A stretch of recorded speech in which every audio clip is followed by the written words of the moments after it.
Hey, how you doing? I've just been sitting here contemplating. I spent the morning with Paul Atkins at Atkins Pro Lab in Adelaide, a professional printing service, and we're having a conversation about art and photography, and he was showing me some of his favourite photographers and some of the photographers that had spent time or had exhibitions in his space there.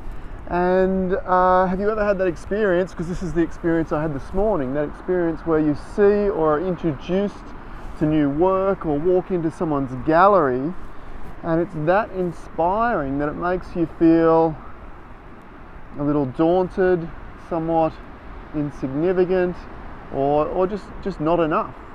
And that can be very daunting, that can be very off-putting, and there's a couple of ways to go about that. But for me, that makes me, well, initially it makes me daunted, off-put, and the feeling of not being enough. But after I kind of get through that, then it becomes really exciting, because what it means is, it means I've still got growth, I've still got more to give, and I'm looking forward to growing and expanding and moving into that new space, that new world of uncertainty.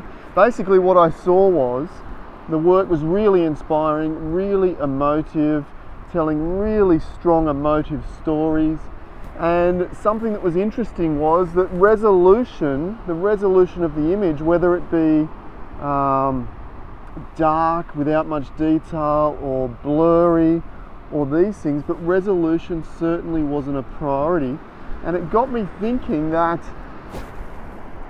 you know, how important is resolution to the emotive nature of an image? And I'm thinking that in some cases, or even a lot of cases, resolution or detail may well be a distraction.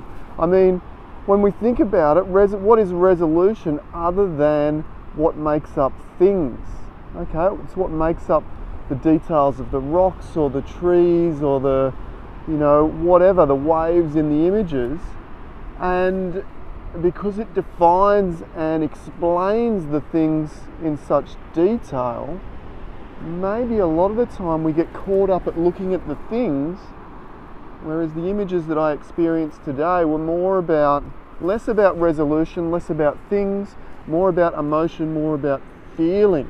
Okay, so we're talking blurriness, darkness, just general lack of detail, which is not defining the things, but very clearly explaining the emotion. So I raced home, I've set the camera up here, and I just really wanted to get that down on camera, as much for myself as for the potential growth of anyone out there that's listening to this.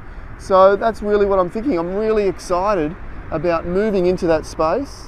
I'm going to start potentially creating more work with less focus on detail, and let's see where that takes me. So that's really exciting. So the main thing is, when you walk into a gallery and you feel like, wow, this is incredible, and you feel daunted, and maybe you feel like your work isn't enough, be excited, because that's just showing that you've got a whole bunch of space to grow into. So, you know, seize it with both hands and move into that space of growth. Anyway, I hope you enjoyed that little mini insight into my mind. It's a bit strange in there. I hope you don't mind me sort of bringing it out. But I hope you really enjoyed that video, potentially got something out of it. I look forward to seeing you next time. Bye for now.